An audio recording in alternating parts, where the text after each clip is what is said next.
Եթերում ABC Newsroom-ն է, ես Աննա Սարգսյանն եմ, բարի երեկո հարգելի հետևորդներ, կարևորը նախ համառոտ։ Փամբա գետում որոնողական աշխատանքները դադարեցվել են, գտել են 13-ամյա Նարինեի մարմինը։ Տագնապոթում Գյումրի Մոսկվա չվերթը արտակարգ վայրեջք է կատարել Մախաչկալայում, ինչ է տեղի ունեցել օդանավում։ Խմելու ջրի հերթական սկանդալը, Էրեբունու բնակիչներն ահազանգում են, ծորակի ջուրը դեղնավուն է տհաճ հոտով ու համով։ Սահմանադրական դատարանը երկու դատավորի հեռացրել է ընտրության արդյունքների վիճարկման գործից, որն է պատճառը։ Դավաճանություն թե դիվանագիտություն, Թրամփի գործարքը բարկացրել է Իսրայելին, Թել Ավիվը Թրամփին մեղադրում է կապիտուլյացիայի համար։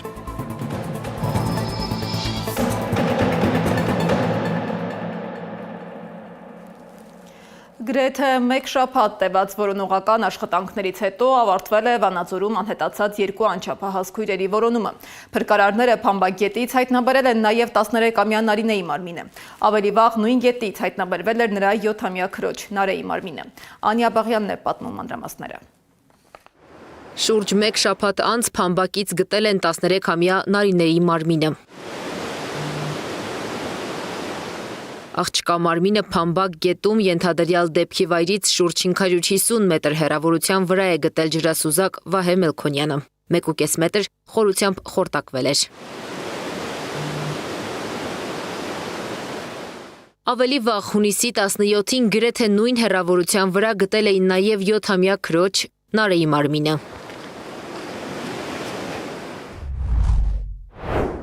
Որոնողական աշխատանքներին ներգրավել էին փրկարարական եւ ոստիկանական ծառայողներ, կամավորներ, ջրասուզակներ, անօդաչու սարքեր, օգտագործվել են նաեւ նավակներ ու այլ տեխնիկական միջոցներ։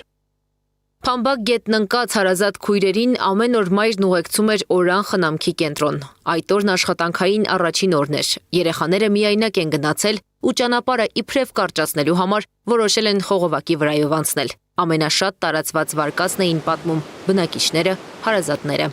Մշտական հաճախել են 2-ից 6 ընկած ժամանակահատվածը։ Միշտ մայրը ուշադիր եղել, ուղղակի առաջի աշխատանքային օրն եղել։ Չի կրծե երեխեքին տանի, այդ երկու երեխեն մեկ քիչ մշտաբել են, դուրս են եկել, մինչև մյուսները գնացել են, ու չեն հասել Օրան, ճանապարհին չկա։ Երկու քույրերի գետն ընկնելու հնարավոր պատճառը մահաբեր խողովակը դեպքից օրեր անց հեռացվել է։ Բնակիչները պատմում են ոչ առաջին, ոչ վերջինը կլիներ, եթե խողովակը շարունակեր մնալ այնտեղ։ Վրովը գնալ գալուց ես էլ եմ ընկել գետը, ասենք լողալն ենք իմացել, դուրս ենք եկել, ով չի իմացել խեղդվել է, մի մարդ էլ ալավերդիկ տարիներ առաջ։ Այս խողովակը սա ոչ կոյուղի է, ոչ ջրատար, ոչ մի բան, ինքը իրանից ոչ մի դես չի տանում, ինքը պարզապես մարդու գլուխուտող մահաբեր մի հատ թակարդա մեր զեորմաս թաղամասի համար։ Այս խողովակից վերև մի 150 մետր վերև ունենք եւ մեքենայի կամուրջ, անվտանգ, եւ մարդկանց կամուրջ, գետից բավականին բարձր սովետական ժամանակ կառուցված անվտանգ կամուրջ։ Որոնողական աշխատանքներն ավարտվել են։ Քույրերից փոքրին արդեն հուղարկավորել են Հովտաշենում։ Ժամեր առաջ գտնված 13-ամյա աղջկա մարմինը քրոջ կողքին կհուղարկավորեն։ Անիա Բաղյան, Տարոն Ղանդիլյան, Նոնա Գևորգյան, ABC Media։ Ավիացիոն միջադեպ է գրանցվել Գյումրի Մոսկվա չվերթի ժամանակ։ Օդանավը տագնապի ազդանշան փոխանցելուց հետո հարկադիր վայրեջք է կատարել Մախաչկալայի պահեստային օդանավակայանում։ Ռուսական կողմի նախնական տվյալներով պատճառը եղել է հերմետիկության խախտման սենսորի սխալ աշխատանքը։ Ինքնաթիռում գտնվող 186 ուղևորներից եւ անձնակազմի անդամներից ոչ ոք չի տուժել։ Ավելի վաղ տեղեկություն էր տարածվել, որ Գյումրի Մոսկվա չվերթ իրականացնող ինքնաթիռը տագնապի ազդանշան է փոխանցել եւ սկսել է իջնել։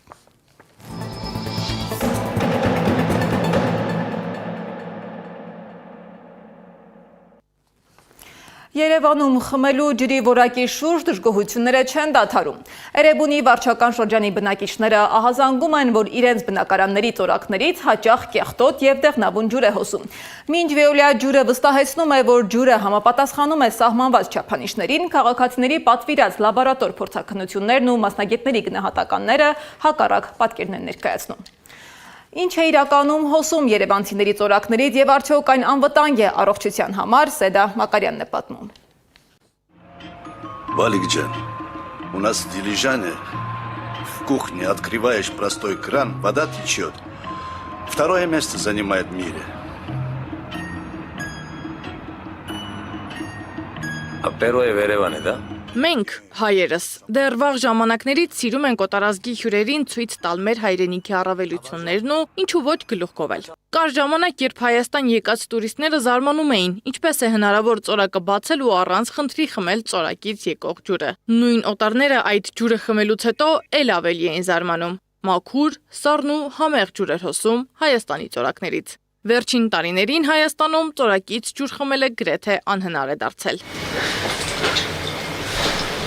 Խնդիրն ավելի սուր է Էրեբունիում։ Այստեղ բացում է ծորակն, իսկ այնտեղից դեղին ջուր է հոսում։ Բնակիչները պատմում են, որ ծորակներից հոսող ջուրը հաճախ ունենում է տհաճ հոտ եւ համ։ Երբեմն էլ ստանում է դեղնավուն երանգ։ Ասում են, ամիսներ շարունակ լսել են հավաստիացումներ, թե անհանգստանալու պատճառ չկա, սակայն սեփական աչքերով տեսածն ու զգացածը հակառակն է հուշել։ Վայ, քլոր ասախ։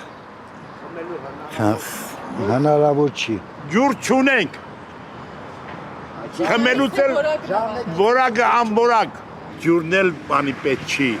Ոչ մի բանը պետք չի։ Շատ դժգոհ ենք, շատ վատն է, բանը Արցախի պողոտայում ջուրը շատ վատն է։ Այս մի 2 տարի է վիճակն է։ Մենք գումարը վճարում ենք ոնց որ պետքն է, մի ուրիշը լավն է խմում, մենք գնում առնում ենք։ Այդ գումարը պետք որ առնես։ Ամեն դեպքում շատ վատն է։ Կտրվնա տակ է գալիս, համը լավը չի, փիսոտ է գալիս։ Եթե դե ես մենակ եմ, երացնում եմ, խմում եմ, բայց մեծ ընտանիքը չի կար աղջիկս։ Ոչ չեմ։ Համ հոտ, ինչից է հոտ է գալիս։ Առաջվանը շատ լավ էր, հիմա փոխել են ճիշտն ասած։ Ինչքան ժամանակ կլինի որ ահագին վաղտ է։ Շատ գոհ եմ։ Այո։ Այո։ Եկել եք Ոչ։ Հենց երեք զգացին, որ փոխել են արդեն։ Համ էր գալիս։ Ոչինչ։ Ինչ-որ փոփոխություն նկատում եք, ինչն է փոխվել։ Մի քիչ ոնց որ, մի քիչ։ Բնակիչների բողոքներին ի պատասխան Վեոլիա ջուրը շարունակել է նմուշառումներ կատարել եւ ջուրը լաբորատոր հետազոտությունների ենթարկել։ Ընկերությունից վստահեցնում են, ջրի որակը համապատասխանում է գործող չափանիշներին, իսկ առողջության համար վտանգավոր շեղումներ չեն արձանագրվել։ Ջուրը լաբորատոր փորձաքննության տարել են նաև բնակիչները։ Լաբորատոր զննությունը ցույց է տվել, որ խմելու ջրում կան խնդիրներ։ Քաղաքացիները դիմել են իրազեկ եւ պաշտպանված սպառող հասարակական կազմակերպության նախագահ Բաբկեն Պիպոյանին։ Վիոլայի ջուրը մարդը ծորակը բացում է, տեսնում է դեղին ջուր, որ ակնհայտ է որ խնդիր կա։ Վերջում պարզվում է առողջապահական տեսչականը խնդիր չի հայտնաբերում։ Հանրային ծառայությունները կարգավորող հանձնաժողով խնդիր չի հայտնաբերում, Վիոլան բնականաբար ինքը իր համար խնդիր երբեք չի հայտնաբերում, բայց չգիտես ինչու, երբ որ հանրային վերահսկողության շրջանակներում իրականացվում է ջրի նմուշառում, միշտ ինչ որ խնդիր հայտնաբերվում։ Տարբեր բնակավայրերի ջրերը լաբորատորիա է տարել նաև արդարադատության նախկին նախարար Արփինե Հովհաննիսյանը, այս դեպքում եւս խնդիրներ են հայտնաբերվել։ Բազմաթիվ են քաղաքացիները բազմաթիվ հասցեներում, Երևանի, չգիտեմ, Շենգավիթից ներքին Չարբախ, Էրեբունի, Աչափնյա անգամ մասիվ, որի ջուրը միշտ համարվել է իբր լավը,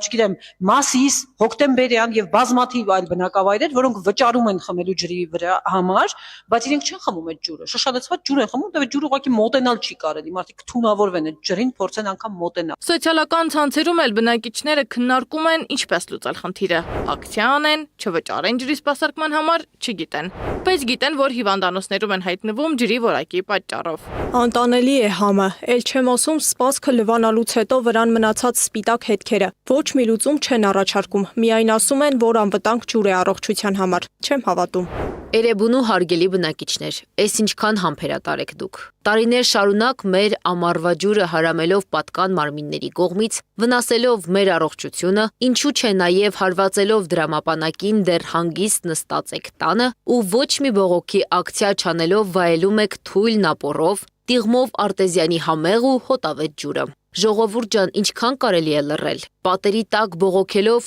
ոչինչ չձեռնարկել։ Խելոք թաղամաս ենք փաստորեն։ Այս նույն իրավիճակը տեսնես կհամարձակվեն կենտրոնում կամ Վահագնի թաղամասում իրականացնեն այս խարդախ ջրափոխումները։ Իհարկե ոչ, այդ համարձակությունը չեն ունենա։ Ոչ մի վճարում մի կատարեք։ Մենք չենք վճարում, որ խմենք առողջության համար վտանգավոր ջուր։ Ոտքի կանգնեք հարգելիներս եւ ձեր բողոքի ակցիան արտահայտեք համապատասխան վարչական ատյաններում, այլևս դիմանալու չէ, վերջ դրեք վերջապես այս խնդրին։ Շնորհակալություն ուշադրության համար։ Միանշանակ համաձայն եմ։ Ես էլ չեմ վճարելու հաջորդ ամսվանից։ Իմ երեխաների մոտ էլ առողջական խնդիրներ են առաջացել ջրի պատճառով։ Արդեն խանութից ենք ջուրն առնում, ինչն էլ մեծ անհարմարություններ է ստեղծում։ Այո, պետք է համախմբվել, միասնական բողոքել։ Veolia ջուր ընկերությունից ասում են, գրավոր հարցում ուղարկեք, որ պարզենք ինչն է խնդիրը։ Պիպոյանն էլ վստահ է, խնդիրը խորքային է։ Պատասխանատու է ոչ միայն ֆրանսիական ընկերությունը, այլ նաև հանրային ծառայությունները վերահսկող հանձնաժողովը, որն ըստ Պիպոյանի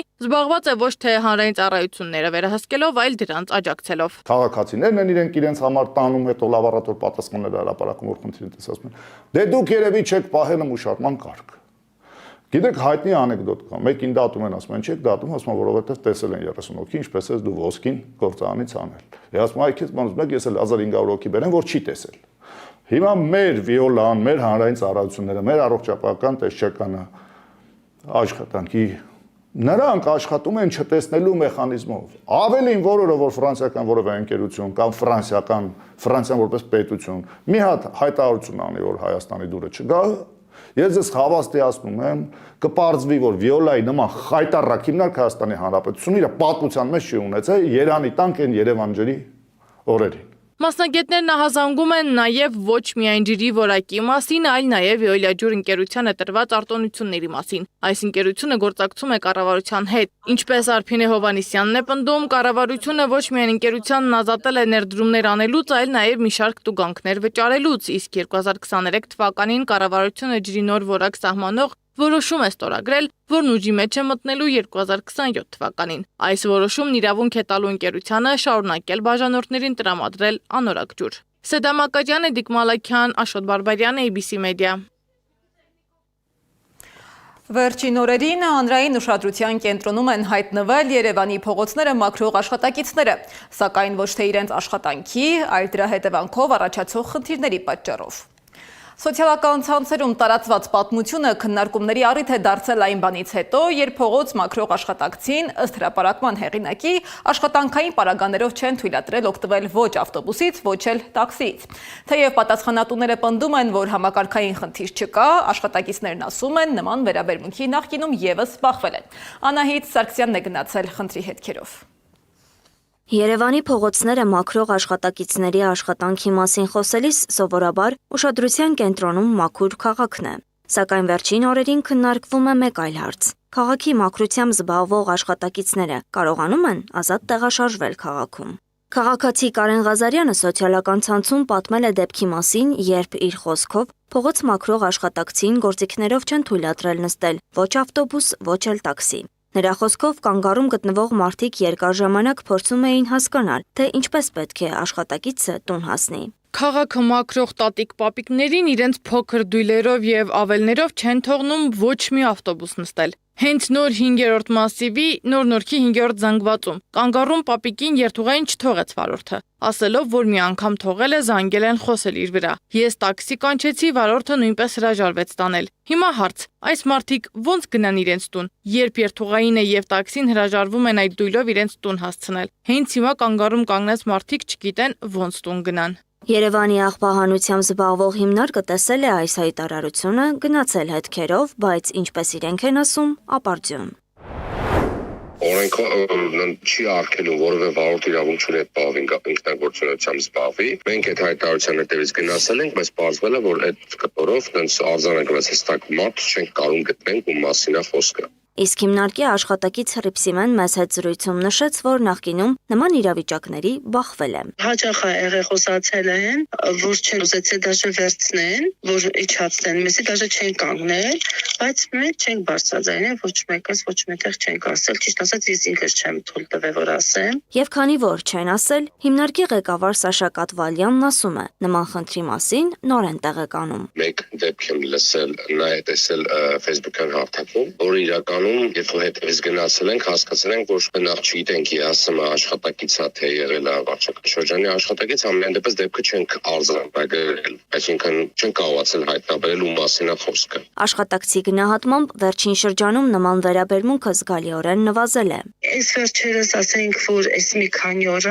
ես չեմ նստում ճիշտ ասած, բոլորովին չեմ նստում, որտեղ եթե մի անգամ վրա խոսում եմ, ես երկու անգամ չեմ նստում, այսքանի օրվա մեջ, այսքանի ժամանակվա մեջ մեր աղջիկները նստում են, ասենք, խոսքի օրինակ նստում են Էրեբունուց գնում են Խորենացի են իջնում, չեն խոսացել, նման բան չկա։ Իսկ Կատվալյանի խոսքով յուրաքանչյուր վարչական շրջանում կան հատուկ կետեր, որտեղ աշխատակիցները պահում են իրենց գործիքներն ու համազգեստը։ Ուստի ըստ նրա սովորաբար աշխատանքային պարագաներով չեն երթևեկում։ Մենք ունենք միայն ընդհանուր մեքենա տրամադրված Երևանից դուրս ապրող աշխատակիցների համար, օրինակ Չարենցավանք Էրկամեշմնասների ուղղության վրա մենք ունենք աշխատակիցներ, մեր տեխնիկաներով երկու մարդատար հետ գազել միկրոավտոբուսներով տեղափոխում ենք աշխատակիցները։ Մնացածը Երևանում ապրող աշխատակիցները իրան գնում գալիս են։ Միևնույն ժամանակ Հռիփսիմեն նշում է, որ խնդիրը հիմնականում կարող է առաջանալ աշխատանքից տուն վերադառնալու ընթացքում, երբ աշխատակիցը ստիպված է օգտվել հանրային տրանսպորտից կամ այլ փոխադրամիջոցներից։ Ուզում ենք այնպես լինի, որ չխոսան մեզ վրա, մենք էլ մի աշխատող մարդիկ իրանց համար էլ չէ, դա մաքրվում, չէ որ մեր քաղաքն է։ Մենք մաքրում ենք իրանց համար, որ լավ լինի, չէ իրանց երեխեքի, իրանց ընտանիքի, բոլորի համար ենք, չէ, մեր ազգի համար ենք, չէ անում, որ բարելավ է մեր մաքրությունը։ Եվ հավելում, որ քաղաքապետարանը ամեն դեպքում ինչ-որ չափով լուծում է քաղաքում տեղաշարժի հարցը։ Մեր քաղաքապետարանը մեզ հատուկ մարշրուտներ կա, որ մեզ տեղափոխում են, ասենք տեղափոխում են ուրիշ տեղ են կանչում մեզ աշխատանքի, իրանք գալիս են մեր հետևից, հատուկ մարշրուտները, որ քաղաքապետարանը տրամադրել է, մեզ գալիս են տանում են այդ աշխատանքի տեղը։ Ըստ Սաշա Կատվալյանի չկա համակարգային խնդիր, ուստի որևէ բան լուծելու կարիք եւս չկա։ Սակայն կա փաստ, որ աշխատակիցները բախվել են նման խնդրի։ Անահիտ Սարգսյան, Աշոտ Բարբարյան, ABC Media։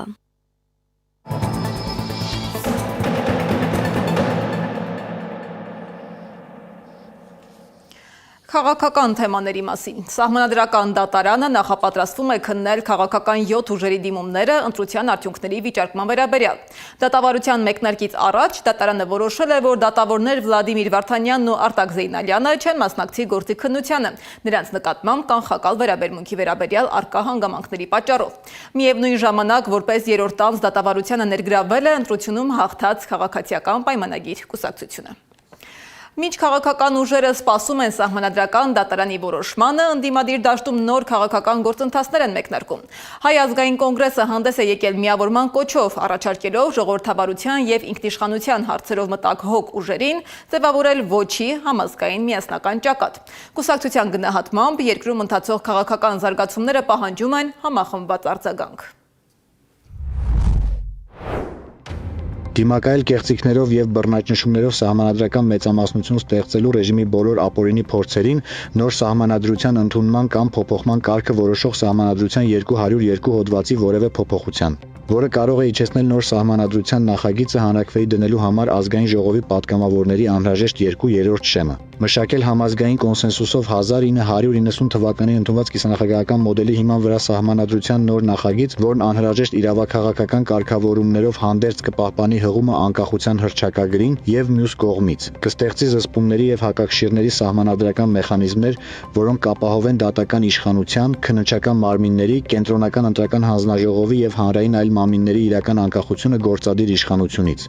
Այսպիսով վերականգնելով ժողովրդավարության եւ քաղաքացիական ազատությունների ինստիտուցիոնալ հիմքերը։ Քաղաքական դաշտում նոր քննարկումների առիթ է դարձել Գագիկ Ծառուկյանի բիզնեսներից մեկի նկատմամբ կայացված որոշումը։ Էկոնոմիկայի նախարարությունը ուժը կորցրած է ճանաչել Multigroup կոնցեռնին պատկանող Onira Club ընկերության լիցենզիան, որը շահագործում է Շանգրիլա խաղատունը։ Պաշտոնական հիմնավորմամբ ստուգումների ընթացքում հայտնաբերվել են հաշվետվություններում ներկայացված տվյալների եւ փաստացի ցուցանիշների անհամապատասխանություններ։ Սակայն որոշումն արդեն քաղաքական մեկնաբանությունների տեղիք է տվել, հաշվի առնելով, որ խոսքը Գագիկ Ծառուկյանի է վերաբերում։ Հետընտրական զարգացումների ֆոնին իրավապահների ուշադրության կենտրոնում է հայտնվել նաև Բարգավաճ Հայաստան կուսակցության падգամավորի թեկնածու Մարտուն Գրիգորյանի ընտանիքը։ Առավոտյան կալանավորել են Մարտուն Գրիգորյանի որդուն Կամո Գրիգորյանին, որը շուրջ 1 տարի հետախուզվում էր խուլիգանության վերաբերյալ քրեական վարույթի շրջանակում։ Քննչական կոմիտեի տվյալներով նա փաստաբանի հետ ինքնակամ ներկայացել է վարույթն իրականացնող մարմնին եւ դատարանի որոշմամբ կալանավորվել 2 ամսով։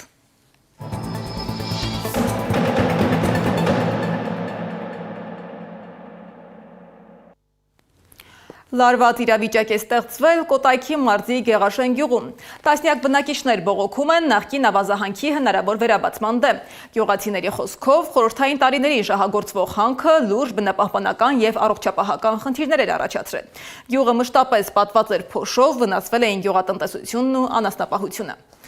Նրանք նշում են, որ հանքի փակվելուց հետո միայն հնարավոր է եղել վերականգնել բնական միջավայրը։ Սեդա Կյուրեղյանն է գնացել խնդրի հետքերով։ Գեղաշեն գյուղում ենք։ Սպիտակի երկրաշարժի տարում այստեղ բացված, ապա կրկին փակված ավազի հանքը գյուղացիների պնդմամբ վերջին 3-4 տարում հազիվ է սկսել կանաչել։ Սակայն մասնավորը գյուղի տներին կից 34 հեկտար տարածքի վրա ցանկանում է վերաբացել հանքը։ Մենք ժամանակ հանքը որ բացել են, իրանք աշխատել են, դա երկրաշարժի տարիներն էլ է, ստեղի ավազը իրանք ասելով տանում էին Լենինական սպիտակ, որ այդ մարդկանց տները սարք էին, բանալին դրա համար ժողովուրդը ձեն չի կարած անի, որովհետև մեր այդ ամբողջ հայազգի պատիվն է, մեր ամբողջ հայազգի հարցն է։ 2021 թվին էլ էր լսումներ, մի 10 հոգի ներկա են էլ է, գյուղը տեղյակ չել է։ Նույն 10 հոգին 3 լսումի մասնակցել են, առանց տեղյակ պահելու 10 հոգի ներկա են էլ է, 10 հոգին հիմա չգիտեմ։ Ովշան այդ 6 հոգի, 7-10 հոգուց 6 հոգին ամեն օրվա են ներկա էլ է, իրանք կողմ են։ 4-րդ լսումին արդեն հանրությունը տեղյակ է, որ սենց արդեն ժողովուրդը իմացա, արդեն էլ էր անդա 100-ից ավել մարդ, որ դեմ են։ Դատից հետո դες ոսոր զենները կդրվել էր, որ իրանք պարտման էր բան չկար։ Հիմա այս ընտրություններից հետո նորից մարդիկ ոտքի ելան։ Չգիտենք հիմա այդ լծակը որտեղից է գալիս, ինչների վրա են հույս դրել, թե ղեկավարությունն է, թե ինչն է, չգիտենք։ Ազնիվ խոսք չգիտենք, ինչա պատճառը որն է։ Հունիսի 23-ին նիստին ավականին կորոշի՝ ի օգուտ քվեարկել, թե չքվեարկել, բայց եթե կա դատարանի որոշում, ավականին չի կարող դեմ կանգնել դատարանի որոշմանը։ Ավականի ստորագրի, քաղաքապետ ստորագրի, վարչապետ ստորագրի մեկը չի բացվելու։ Ռեպորտաժն ամբողջությամբ կարող եք դիտել ABC լուրերի հաջորդ թողարկման ընթացքում։ Մինչ քաղաքական լարվածությունը շարունակվում է Հայաստանում, պաշտոնական Երևանն ու Բաքուն գործակցության նոր ձևաչափ են գտել։ Տելեկոմ Արմենիան եւ Ազերտելեկոմը պայմանավորվել են իրականացնել ինտերնետային թրաֆիկի փոխադարձ փոխանցում եւ տարանցում։ Կողմերը վստահեցնում են, որ նախագիծը կբարձրացնի տարածաշրջանային կապուղիների արդյունավետությունը, սակայն արդյոք այս գործակցությունը միայն բիզնես նշանակություն ունի, թե նաեւ անվտանգային եւ քաղաքական հարցեր առաջացնում, լսենք մասնագետի գնահատականը։ Հաստատի այս տարածում, այս տրանզիտը Ադրբեջանին է պետք, այսինքն այս կողմից մուքել ենք ինչ-որ կախվածության ինֆրաստրուկտուրա կառուցում, որովհետև իրանց է սա հիմնական պետք Նախճեվանի հետ կապվելու տեսանկյունից։ Ընդհանուր առմամբ Team Telecom-ի ուրեմն արտադրությունից մեկից արդեն բխում էր, որ իրանց բաղալուխներով անցնող տրաֆիկը մոտ 10-15%-ն է հայկական։ Այսինքն փաստացի իրենք տարածաշրջանում լուրջ դեր ունեն որպես տարանցիկ օպերատոր, գիտեք որ հյուսիս-հարավ ուղղություններն են աշխատում, այստեղ միջին արևելքի երկրներն են Հայաստանի միջոցով տրաֆիկ անցկացնում, սա նաև Հայաստանին մտցնում է արևելք-արևմուտք տրանզիտի որպես դերակատար, այստեղ մենակ Ադրբեջանը չէ, որտեղ նաև Ղազախստանի տրաֆիկը կսկսի անցնել Հայաստանով։ Մինչ Երևանում խոսում են գործակցության, հաղորդակցության եւ տնտեսական կապերի ընդլայնման մասին, Բաքուն շարունակում է Հայաստանի նկատմամբ իր հավակնությունները փաթեթավորել Արևմտյան Ադրբեջան կոչվող գաղափարախոսության մեջ։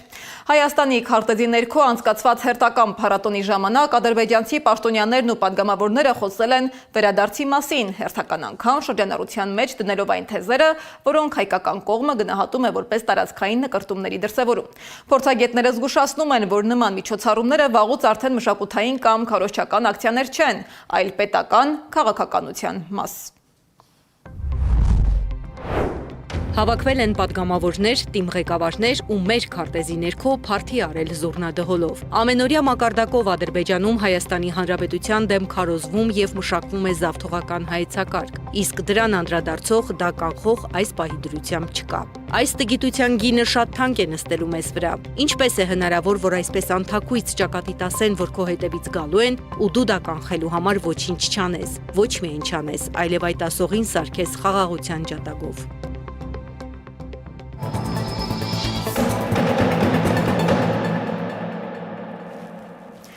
Ի վերջո Թրամփը հերոս է, թե դավաճան։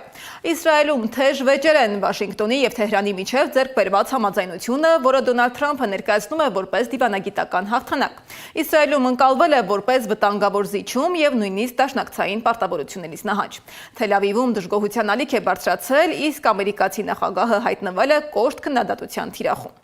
Փորձագետների գնահատմամբ խնդիրը միայն մեկ համաձայնությունը չէ։ Մերձավոր Արևելքում ձևավորվում է նոր ուժային հավասարակշռություն, որտեղ նույնիսկ ամենամոտ դաշնակիցներն առաջնորդվում են նախ եւ առաջ սեփական շահերով։ Թրամփը խաբեց Իսրայելին, թե պարզապես արձանագրեց նոր աշխարհաքաղաքական իրականությունը, գիտենք ռեպորտաժը։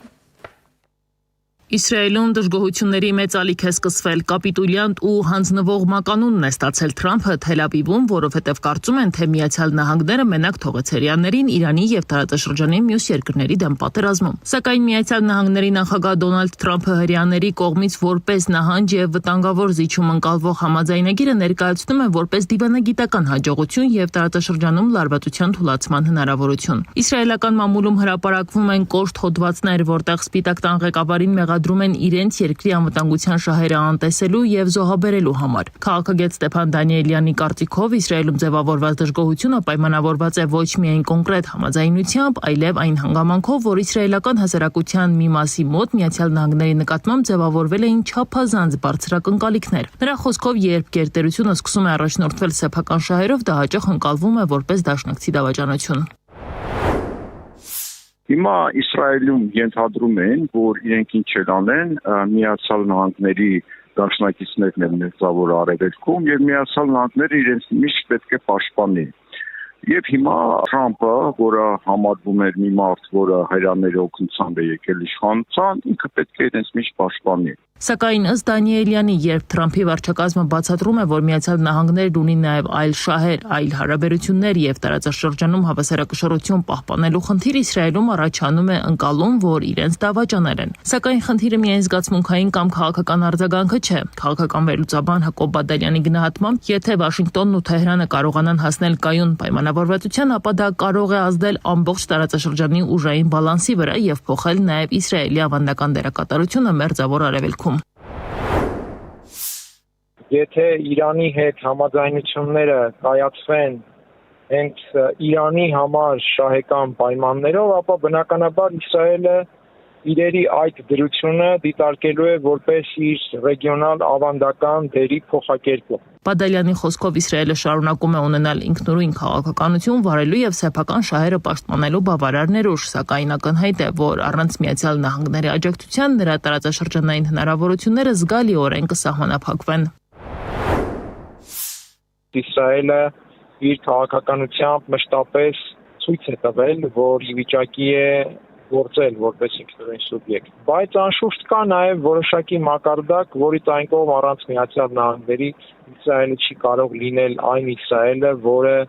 պատկերացվում է կամ որպիսին փորձել է ներկայանալ։ Քաղաքագետ Ստեփան Դանիելյանը կարծում է, որ ստեղծված իրավիճակը կարող է Իսրայելին ստիպել վերանայել իր մոտեցումները եւ ավելի մեծ ուշադրություն դարձնել տարածաշրջանային հարաբերությունների նոր համակարգի ձևավորմանը։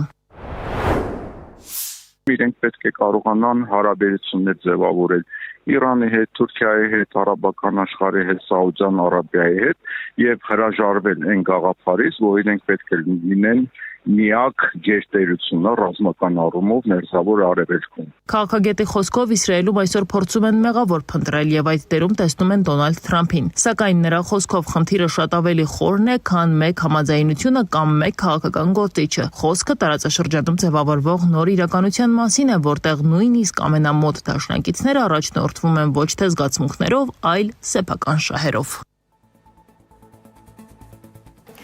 Այս ժամի լրահոսն այսքանն է, շարունակեք հետևել մեր հրապարակումներին, վստահ եղեք, որ բաց չեք թողնի տեղական ու միջազգային ամենահրատապ լուրերը։